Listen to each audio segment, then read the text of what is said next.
যিবিলাক ৰাইজ মথাউৰিৰ ভিতৰৰ ফালে বিশেষভাৱে মথাউৰি আৰু নদীৰ মাজত যিসকল লোক বসবাস কৰি আছে এইবাৰ বাঢ়নী পানীয়ে তেখেতসকলৰ ঘৰসমূহ যথেষ্ট পানী সোমোৱাৰ পৰিপ্ৰেক্ষিতত তেখেতসকলে অসুবিধাৰ সন্মুখীন হৈছে। চৰকাৰৰ তৰফৰ পৰা এই মুহূৰ্তত ল'বলগীয়া সকলোখিনি ব্যৱস্থা গ্ৰহণ কৰা হৈছে। খোৱা বস্তুৰ পৰা আৰম্ভ কৰি স্বাস্থ্য পশুধনকো আমি পৰ্যাপ্ত পৰিমাণৰ খাদ্য সামগ্ৰী লগতে যিসমূহ প্ৰিকশ্যন ল'ব লাগে মথাউৰি মেৰামতি মথাউৰি প্ৰটেকশ্যন সকলোখিনি কাম খুব সুন্দৰভাৱে হৈ আছে।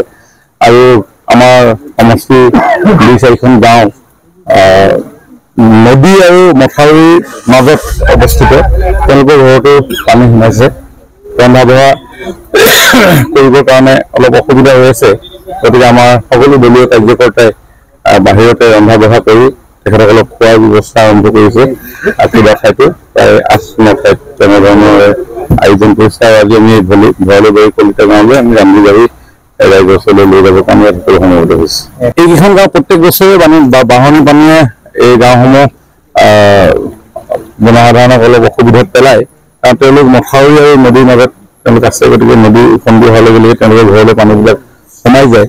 আমাৰ ভৰালি বাৰী কলিতা গাঁও ৰমাই লাচন মিচিং গাঁও 3 নং হালগুৰি চেঁচা নেপালী আৰু এইফালেদি নদী কিনাৰ নিগম বুলি এখন গাঁও আছে।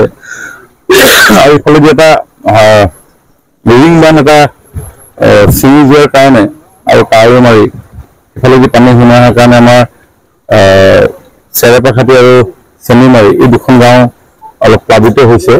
গতিকে ৰাইজৰ এই মুহূৰ্তত আমি সকলোৱে ৰাইজক যথেষ্ট চেষ্টা কৰিছোঁ সহায়ৰ হাত আগবঢ়াব।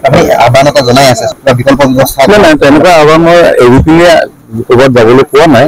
মানে মই প্ৰেক্টিকেলি বস্তুটো দেখিছোঁ। শিৱসাগৰ যোৰহাট ডিব্ৰুগড় এইকেইদিনৰ যেতিয়া পানীৰ সময়ত ভ্ৰমণ কৰি আছোঁ এটা বস্তু লক্ষ্য চকুত পৰিছে। যিসকল বেছিকৈ এই পানীত এই বানপানীত তেওঁলোক দুৰ্যোগ ক্ষতিগ্ৰস্ত হৈছে তেখেতসকলৰ ঘৰসমূহ মথাউৰি আৰু নদীৰ মাজত অৱস্থিত। আৰু নদীৰ যিটো জলধাৰা সেই জলধাৰা যিহেতু বাৰিষাত উফন্দি উঠে আৰু সেই জলধাৰাই তেওঁলোকক ক্ষতিগ্ৰস্ত কৰে। গতিকে মাননীয় মুখ্যমন্ত্ৰী ডাঙৰীয়াই এটা নতুন চিন্তা তেখেতে ব্যাকত কৰিছে যে এইসমূহ ৰাইজ যিহেতু ইয়াতে উপৰি পুৰুষক কেইবাটা পুৰুষ ধৰি তেওঁলোক বসবাস কৰি আহিছে। তাতে 2টা অপশ্যনে আছে। কাৰণ হয় তেওঁলোকৰ বাসস্থানসমূহ আমি ওখ কৰিব লাগিব, নহয় বেছি প্ৰত্যাহ্বান আহিলে এই স্থান আমি এৰিবই লাগিব।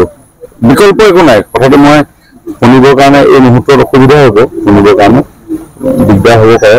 কিন্তু প্ৰেক্টিকেল কথাটো সেইটোৱে যে হয় আমি তেওঁলোকৰ বাসস্থানৰ যিটো লেভেল সেই লেভেলটো ওখ কৰিব লাগিব, নহয় আমি তেওঁলোকক ওখ এটা স্থান য'ত পানী নহয় তাতে তেওঁলোকক সংস্থাপিত কৰি আৰু তেওঁলোকে যি মাটি বাৰী আছে খৰালিৰ দিনত খেতি বাতি তেওঁলোকে নিশ্চয় কৰিব পাৰিব। গতিকে এনেকুৱা ধৰণৰ চিন্তা মই ভাবোঁ যে কৰাটো প্ৰয়োজন আছে। নহ'লে একেলগে বছৰত 3বাৰ দুৰ্যোগত ভুগিব লগা হয়। মথাউৰি এইবাৰ মাত্ৰ 4টা ঠাইত ভাঙিছে। মোৰ মনত আছে 2017 চনত মাজুলীত 17টা মথাউৰি একেলগে ভাঙিছিলে। গতিকে ফ্লাড মেনেজমেণ্ট মন্ত্ৰী পি জি হাজৰিকা ডাঙৰীয়াই খুব সুন্দৰভাৱে কৰিছে আৰু পেট্ৰলিঙৰ ব্যৱস্থা কৰিছে। আমি জানিব পৰা মতে তেখেতে ডিপাৰ্টমেণ্টক ইনষ্ট্ৰাকশ্যন দিছে বাৰিষা অহাৰ এমাহৰ আগৰ পৰা প্ৰত্যেকটো ছেকশ্যন পেট্ৰলিং কৰি ক'ৰবাত যদি হাবিৰ মাজত ক'ৰবাত লিকেজ হৈ আছে, ক'ৰবাত যদি বইলিং হৈ আছে, ক'ৰবাত ইৰ'শ্যন হৈ আছে, এইবিলাক তৎপৰতাই তেওঁ এইখিনি চোৱা চিতা কৰাৰ কাৰণে আজি এই যিটো সমস্যা মথাউৰি ভঙাৰ যিটো সমস্যা যথেষ্ট হ্ৰাস পাইছে। আৰু মই ভাবোঁ এই মেনেজমেণ্ট আৰু কেইটামান বছৰৰ ভিতৰত যদি হৈ যায় আমি সকলোবিলাক মথাউৰি ষ্ট্ৰেংথেন কৰিব পাৰিম। আৰু জনসাধাৰণৰ যিটো নদীৰ ভিতৰৰ ফালে থকা সমস্যাটো মুখ্যমন্ত্ৰী ডাঙৰীয়াৰ যি নতুন এটা চিন্তা ইতিমধ্যে আৰম্ভ কৰিছে ই যদি আমি বাস্তৱ কৰি দিব পাৰোঁ 2-4 বছৰৰ ভিতৰত অন্ততঃ এইসকল ৰাইজ আৰু অন্ততঃ পানী অহা সময়খিনি তেওঁলোকৰ সম্পত্তি তেওঁলোকৰ জীৱন নিৰাপদে থাকিব।